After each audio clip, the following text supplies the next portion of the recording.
Hello, everybody. This is Eric Apricot, and today I have a special guest, Marc Campbell, who is an NBA analyst, an NBA shooting coach for 6 years, an ex-pro player in Europe, and 2009 NCAA champion. Thank you for joining me. Yeah, thanks for having me. This is great. What an intro. In your playing days, you actually played against Steph Curry. So I played against Steph, let's see, 2 years? I was in Raleigh, so we're like 2 hours away, and we both played in the same association. So I played his sophomore year and junior year were my junior and senior year. So we played once in the regular season, and then we met in the state playoffs. So Steph was incredible at that time. He was a great high school player, but there was no inkling this guy is going to be the best shooter ever to live. From the corner, Steph Curry. And he's going to revolutionize like how we play basketball. I thought he was great, but I didn't think he was that great. At this time, we grew up in the era of Steve Nash was kind of the new progressive type of point guard. Like he would shoot a pull-up three, he played pick and roll basketball. Like a lot of basketball at that time was two post players, high, low, like things like that. So I think like for me, I look towards Steve Nash. I don't know what Steph looked towards like in that time, but like he played a certain style that is similar to what he plays now, just a little bit more reserved, obviously, because, he's a high school kid and it's, the times of basketball. But his style and creativity has progressed, and it's progressed on like this incredible track where you can trace it back. Obviously, it's easier now to like look back and think of the things he was doing, but you can trace it back to there. And I remember one thing that always stood out in those games is I never felt comfortable being around him. I was a pretty good high school player, but he always had me feeling so off balance. And a lot of it was the way he moved. A lot of it was his shooting ability, but like the way that he kind of used those things to compound his fear, the uncomfortability that you felt. It was something that I felt then, and you can see everybody feels it now when they guard him. You never feel like you're on balance against him. You never feel like you have him kind of curtailed in like this place.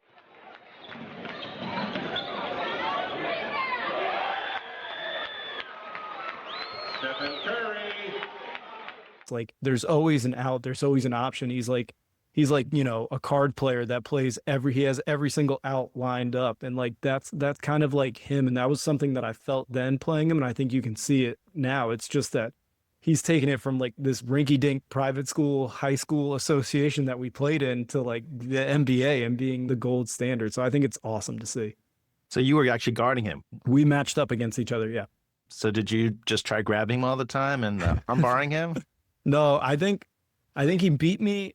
He beat me in both of our regular season games. We won our playoff game. But I really think probably the only reason we won was it was high school referees, and he got two early ones. And when you get two early ones in high school, you're kind of like, he got two early ones in the quarter. And we went on a little run, and we ended up just like, we stayed ahead the whole time. But he was just one of those guys that you never felt good. You never felt like you were on steady ground. You were always just a little like, a little shaky.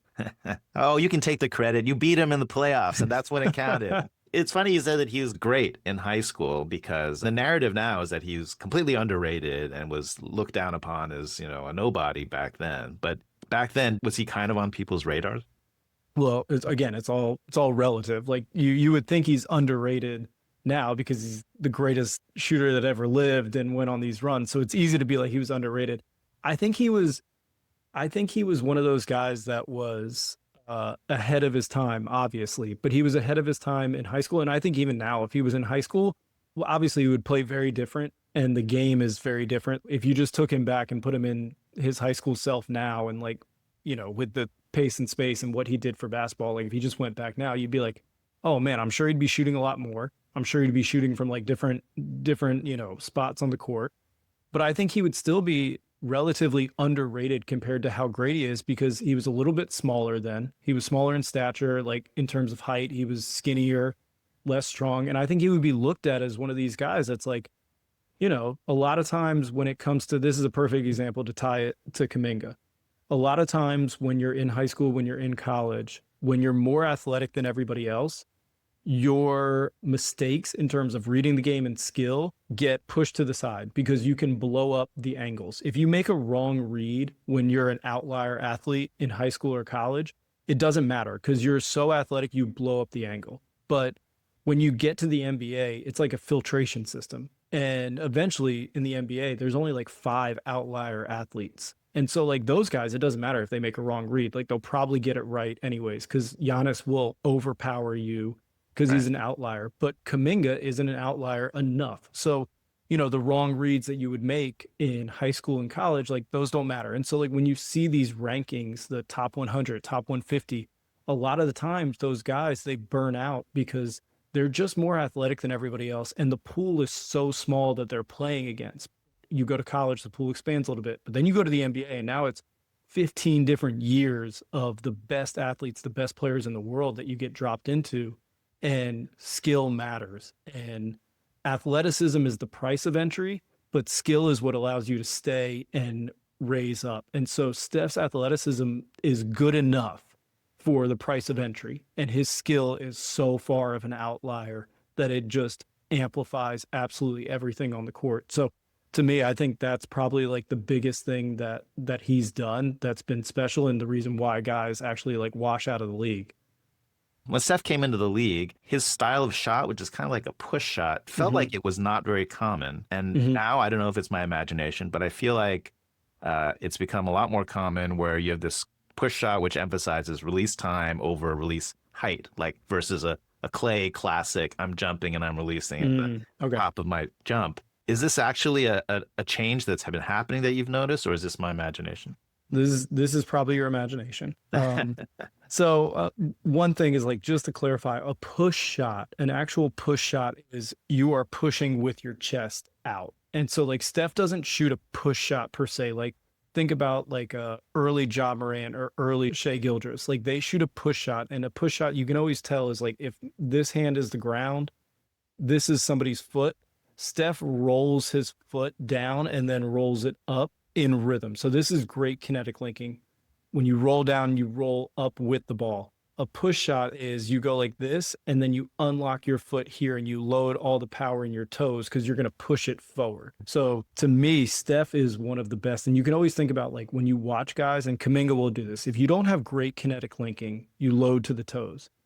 If you have great kinetic linking, you roll up with the basketball in rhythm and on balance. And I always talk to guys about like when we're trying to break this problem down, like how would you go dunk? Would you go and jump on your toes and then try to jump from there? Or would you roll your foot up? And so like when guys go to dunk, that's their max power coming through. And we want to find your max power, but rhythmically into the shot. Steph is outer worldly, doing the work early and then loading that left foot. And he'll shoot off the right sometimes, but loading that left foot and moving all the power in rhythm from the floor through his feet, through his hips, and out through the basketball better than anybody else in the world. And so it's not so much a push shot out, but it's more that the power gets linked in such a rhythmic way that it catches, the pinball analogy. The ball comes down with the pinball and then he throws it up instead of the ball waiting here and then meeting it.